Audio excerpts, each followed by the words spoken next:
யோபு 14ஆம் அதிகாரம். 1. ஸ்திரீயினிடத்தில் பிறந்த மனுஷன் வாழ்நாள் குறுகினவனும் சஞ்சலம் நிறைந்தவனுமாயிருக்கிறான். 2. அவன் பூவைப் போல பூத்து அறுப்புண்கிறான், நிழலைப் போல நிலை நிற்காமல் ஓடிப்போகிறான். 3. ஆகிலும் இப்படிப்பட்டவன் மேல் நீர் உம்முடைய கண்களை திறந்து வைத்து உம்முடைய நியாயத்துக்கு என்னை கொண்டு போவீரோ? 4. அசுத்தமானதிலிருந்து சுத்தமானதை பிறப்பிக்கத்தக்கவன் உண்டோ? ஒருவனுமில்லை. 5. அவனுடைய நாட்கள் இம்மாத்திரம் என்று குறிக்கப்பட்டிருக்கையால் அவனுடைய மாதங்களின் தொகை உம்மிடத்தில் இருக்கிறது, அவன் கடந்து போகக் கூடாத எல்லையை அவனுக்கு ஏற்படுத்தினீர். 6. அவன் ஒரு கூலிக்காரனைப் போல் தன் நாளின் வேலையாயிற்று என்று ரம்மியப்படுமட்டும் அவன் ஓய்ந்திருக்கும்படி உமது பார்வையை அவனை விட்டு விலக்கும். 7. ஒரு மரத்தை குறித்தாவது நம்பிக்கையுண்டு, அது வெட்டிப் போடப்பட்டாலும் திரும்பத் தழைக்கும், அதின் இளங்கிளைகள் துளிர்க்கும். 8. அதின் வேர் தரையிலே பழையதாகி அதின் அடிக்கட்டை மண்ணிலே செத்தாலும். 9. தண்ணீரின் வாசனையினால் அது துளிர்த்து இளமரம்போல கிளைவிடும். 10. மனுஷனோவென்றால் செத்தபின் ஒழிந்து போகிறான், மனுபுத்திரர் ஜீவித்து போனபின் அவன் எங்கே? 11. தண்ணீர் ஏரியிலிருந்து வடிந்து வெள்ளம் வற்றிச் சுவரிப்போகிறது போல. 12. மனுஷன் படுத்து கிடக்கிறான், வானங்கள் ஒழிந்து போகுமளவும் எழுந்திருக்கிறதும் இல்லை, நித்திரை தெளிந்து விழிக்கிறதும் இல்லை. 13. நீர் என்னை பாதாளத்தில் ஒளித்து உமது கோபம் தீருமட்டும் என்னை மறைத்து என்னை திரும்ப நினைக்கும்படிக்கு எனக்கு ஒரு காலத்தை குறித்தால் நலமாயிருக்கும். 14. மனுஷன் செத்தபின் பிழைப்பானோ? எனக்கு மாறுதல் வருமென்று எனக்கு குறிக்கப்பட்ட போராட்டத்தின் நாளெல்லாம் நான் காத்திருக்கிறேன். 15. என்னை கூப்பிடும், அப்போது நான் உமக்கு உத்தரவு சொல்லுவேன், உமது கைகளின் கிரியையின் மேல் விருப்பம் வைப்பீராக. 16. இப்பொழுது என் நடைகளை எண்ணுகிறீர், என் பாவத்தின் மேலல்லவோ கவனமாயிருக்கிறீர். 17. என் மீறுதல் ஒரு கட்டாக கட்டப்பட்டு முத்திரை போடப்பட்டிருக்கிறது, என் அக்கிரமத்தை ஒருமிக்கச் சேர்த்தீர். 18. மலை முதலாய் விழுந்து கரைந்து போம், கன்மலை தன் இடத்தை விட்டு பேர்ந்து போம். 19. தண்ணீர் கற்களை குடையும், ஜலப்பிரவாகம் பூமியின் தூளில் முளைத்ததை மூடும், அப்படியே மனுஷன் கொண்டிருக்கும் நம்பிக்கையை அழிக்கிறீர். 20. நீர் என்றைக்கும் அவனை பெலனாய் நெருக்குகிறதினால் அவன் போய்விடுகிறான், அவன் முகரூபத்தை மாறப்பண்ணி அவனை அனுப்பிவிடுகிறீர். 21. அவன் பிள்ளைகள் கனமடைந்தாலும் அவன் உணரான், அவர்கள் சிறுமைப்பட்டாலும் அவர்களை கவனியான். 22. அவன் மாம்சம் அவனிலிருக்குமளவும் அதற்கு நோவிருக்கும், அவன் ஆத்துமா அவனுக்குள்ளிருக்குமட்டும் அதற்கு துக்கமுண்டு என்றான். யோபு. யோபு 15ஆம் அதிகாரம். 1. அப்பொழுது தேமானியனாகிய எலிப்பாஸ் பிரதியுத்தரமாக, 2.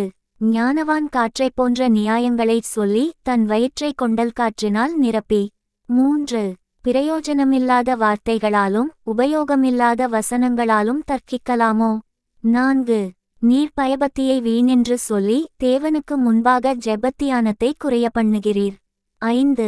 உம்முடைய வாய் உம்முடைய அக்கிரமத்தைச் சொல்லிக் காட்டுகிறது, நீர் தந்திரமுள்ளவர்களின் நாவைத் தெரிந்து கொண்டீர். 6. நான் அல்ல, உம்முடைய வாயே உம்மை குற்றவாளி என்று தீர்க்கிறது, உம்முடைய உதடுகளே உமக்கு விரோதமாகச் சாட்சியிடுகிறது. 7. மனுஷரில் முந்தி பிறந்தவர் நீர்தானோ? பர்வதங்களுக்கு முன்னே உருவாக்கப்பட்டீரோ? 8. நீர் தேவனுடைய இரகசிய ஆலோசனையை கேட்டு ஞானத்தை உம்மிடமாய்ச் சேர்த்து கொண்டீரோ? 9. நாங்கள் அறியாத எந்த காரியத்தை நீர் அறிந்திருக்கிறீர்? எங்களுக்கு விளங்காத எந்த காரியமாவது உமக்கு விளங்கியிருக்கிறதோ? 10. உம்முடைய தகப்பனைப் பார்க்கிலும் பெரிய வயதுள்ள நரைத்தோரும் விருத்தாப்பியரும் எங்களுக்குள் இருக்கிறார்களே. 11. தேவன் அருளிய ஆறுதல்களும் உம்மோடே சொல்லப்படுகிற மிருதுவான பேச்சும் உமக்கு அற்பகாரியமாயிருக்கிறதோ? 12. உம்முடைய இருதயம் உம்மை எங்கே கொண்டு போகிறது? உம்முடைய கண்கள் நெறித்து பார்க்கிறது என்ன? 13. தேவனுக்கு விரோதமாக உம்முடைய ஆவியை எழுப்பி உம்முடைய வாயிலிருந்து வசனங்களை புறப்பட பண்ணுகிறீர். 14. மனுஷனானவன் பரிசுத்தமாயிருக்கிறதற்கும் ஸ்திரீயினிடத்தில் பிறந்தவன் நீதிமானாயிருக்கிறதற்கும் அவன் எம்மாத்திரம்? 16. அநியாயத்தை தண்ணீரைப் போல குடிக்கிற மனுஷன் எத்தனை அதிகமாய் அருவருப்பும் அசுத்தமுமாயிருக்கிறான். 17. உமக்கு காரியத்தை தெரிய பண்ணுவேன், என்னை கேளும், நான் கண்டதை உமக்கு விவரித்துச் சொல்லுவேன். 18. ஞானிகள் தங்கள் பிதாக்கள் சொல்லக் கேட்டு மறைக்காமல் அறிவித்ததையே நான் சொல்லுவேன். 19. அவர்களுக்கு மாத்திரம் பூமி அளிக்கப்பட்டது, அந்நியர் அவர்கள் நடுவே கடந்து போக இடமில்லை. 20 துன்மார்க்கன் உயிரோடிருக்கிற நாளெல்லாம் துன்பத்தால் வாதிக்கப்படுகிறான், பலவந்தம் பண்ணுகிறவனுக்கு அவன் வருஷங்களின் தொகை மறைக்கப்பட்டிருக்கிறது. 21 பயங்கரமான சத்தம் அவன் காதுகளில் தொனிக்கிறது, அவன் சமாதானமாயிருக்கையில் பாழாக்கிறவன் அவன் மேல் வருவான். 22 இருளிலிருந்து திரும்பிவர அவனுக்கு நம்பிக்கையில்லாமல் பதிவிருக்கிறவர்களின் பட்டயத்துக்கு அவன் பயப்படுகிறான். 23 அப்பம் எங்கே கிடைக்குமென்று அவன் அலைந்து திரிகிறான், அந்தகார நாள் தனக்குச் சமீபித்திருக்கிறதை அறிவான். 24 இக்கட்டும் நெருக்கமும் அவனை கலங்க பண்ணி யுத்தசன்னத்தனான ராஜாவைப் போல அவனை மேற்கொள்ளும். 25 அவன் தேவனுக்கு விரோதமாக கைநீட்டி சர்வவல்லவருக்கு விரோதமாக பராக்கிரமம் பாராட்டுகிறான். 26 கடினக்கழுத்தோடும் பருத்த குமிழுள்ள தன் கேடயங்களோடும் அவருக்கு எதிராக ஓடுகிறான்.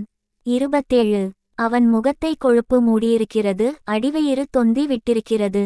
28 ஆனாலும் பாழான பட்டணங்களிலும் குடிபோன கற்குவியலான வீடுகளிலும் வாசம் பண்ணுவான்.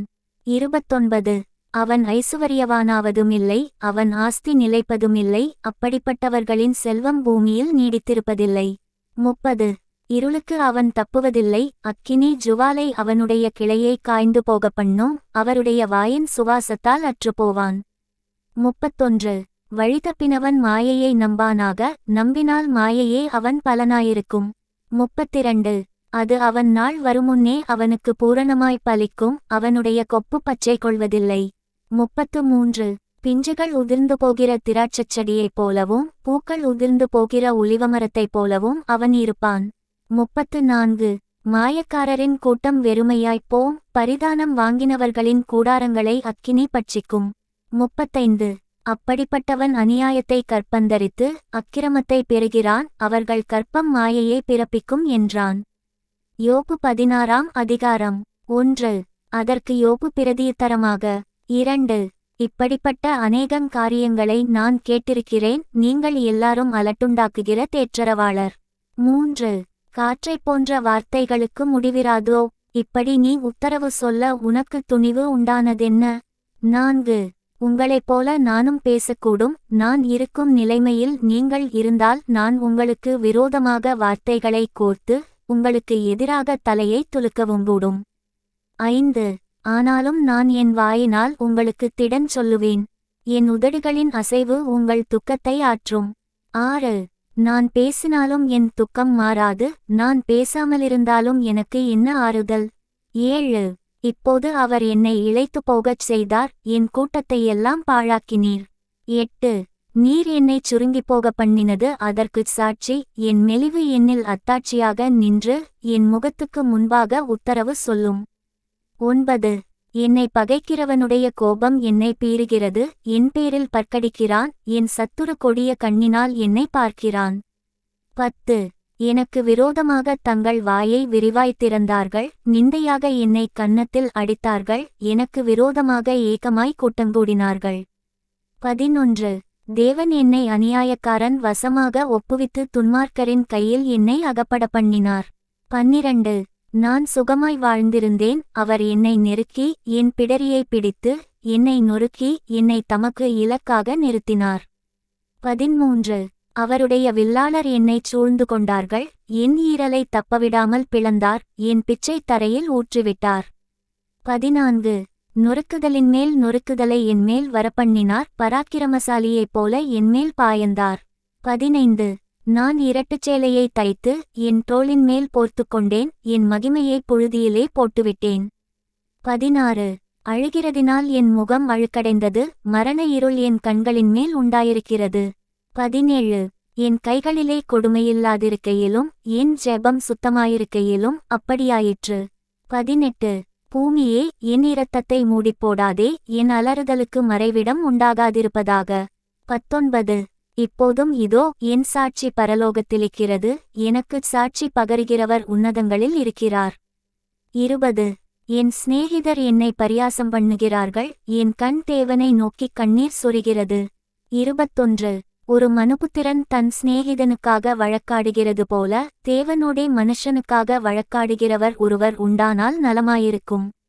22 குறுகின வருஷங்களுக்கு முடிவு வருகிறது, நான் திரும்பி வராத வழியே போவேன். Thank you. Bye from Daniel. Bye from Daniel.